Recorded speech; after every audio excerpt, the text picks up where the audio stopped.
बताना चाहते हैं कि एक जमाने में रशिया अंतरिक्ष की दुनिया में एक बहुत बड़ी ताकत हुआ करता था। अंतरिक्ष की दुनिया में एक सुपर पावर हुआ करता था रशिया। वर्ष 1991 में हुए सोवियत संघ के विघटन के बाद लूना 25 रशिया का पहला मून मिशन है, जिसके लिए उसने 47 वर्षों का इंतजार किया था। और रशिया के राष्ट्रपति व्लादिमीर पुतिन को इस मिशन से बहुत उम्मीदें थी, क्योंकि यह मिशन उन्हें रशिया के इतिहास में जोसेफ स्टालिन से भी महान बना सकता था। वो कैसे, अब आप देखिए। जोसेफ स्टालिन वर्ष 1924 से 1953 तक यानी आजीवन अपनी मृत्यु तक सोवियत संघ के सुप्रीम लीडर रहे थे। और दूसरे विश्व युद्ध के बाद जब अमेरिका और सोवियत संघ के बीच कोल्ड वॉर यानी शीत युद्ध शुरू हुआ, तो यह शीत युद्ध अंतरिक्ष तक पहुंच गया। जोसेफ स्टालिन को ऐसा लगता था कि अगर इस कोल्ड वॉर में सोवियत संघ के वैज्ञानिकों ने अंतरिक्ष की रेस में अमेरिका को हरा दिया, तो यह उपलब्धि सोवियत संघ के प्रति दुनिया का नजरिया बदल देगी और दुनिया यह मानने के लिए तैयार हो जाएगी कि सोवियत संघ के कम्युनिस्ट टेक्नोलॉजी में भी सबसे आगे हैं। सोवियत संघ स्पेस में एक बड़ी ताकत बन सकता है। हालांकि कई कोशिशों के बाद भी सोवियत संघ के वैज्ञानिक स्टालिन का यह सपना उनके जिंदा रहते हुए पूरा नहीं कर पाए। और इस तरह स्टालिन की मृत्यु के बाद सोवियत संघ ने अंतरिक्ष की लड़ाई पर ध्यान देना कम कर दिया, जिसका फायदा बाद में अमेरिका ने उठा लिया। वर्ष 1958 में अमेरिका ने दुनिया का पहला मून मिशन लॉन्च किया था। तिथि याद रखिए 1958, और इसे तब पायनियर 0 का नाम दिया गया था। यह मिशन फेल हो गया था, लेकिन इस मिशन ने सोवियत संघ को इतना चिंतित कर दिया था कि उसके सारे वैज्ञानिक अपने पहले मून मिशन को जल्द से जल्द लॉन्च करने की तैयारी में जुट गए थे। और एक साल बाद ही वर्ष 1959 में लूना 1 को सोवियत संघ ने चंद्रमा पर भेज दिया था। तो ये जो लूना सीरीज है, ये देखिए लूना 1 तब लॉन्च हुआ था और अब लूना 25 लॉन्च हुआ है। और यह मिशन तब सफल हुआ था और लूना 1 ने चंद्रमा का डेटा पहली बार पृथ्वी पर भेजा था वैज्ञानिकों के लिए। इस मिशन ने सोवियत संघ को चंद्रमा पर पहुंचने वाला दुनिया का सबसे पहला देश बना दिया।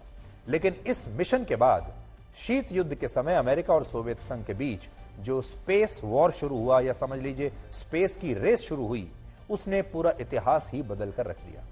1957 से 1960 के बीच 14, 1961 से 1970 के बीच 55 और 71 से 1980 के बीच 21 मून मिशंस लॉन्च हुए। और स्थिति यह हो गई कि हर 6 महीने में अमेरिका या सोवियत संघ की तरफ से एक मून मिशन लॉन्च हो जाता था। दोनों के बीच में एक भयंकर प्रतियोगिता चल रही थी, एक रेस चल रही थी कि अंतरिक्ष में पहले कौन पहुंचता है।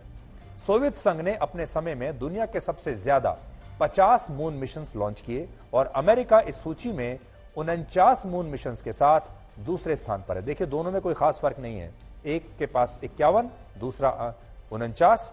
और सोवियत संघ के बाद रशिया ने पहली बार लूना 25 को चंद्रमा की सतह पर भेजा था अभी।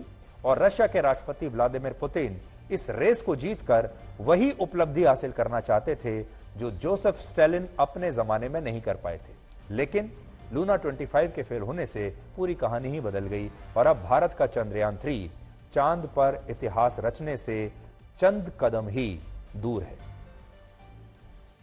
In case of that landing to be happen in a slightly higher velocity, land legs are strengthened, and also that is wherever possible that is a redundancies incorporated in the sensor side, so that even if some system fail, that there is alternative route it will take, so that the landing will happen without any. चंद्रमा से सबसे पास वाला वो elliptical orbit में वो 25 kilometre ही दूर है।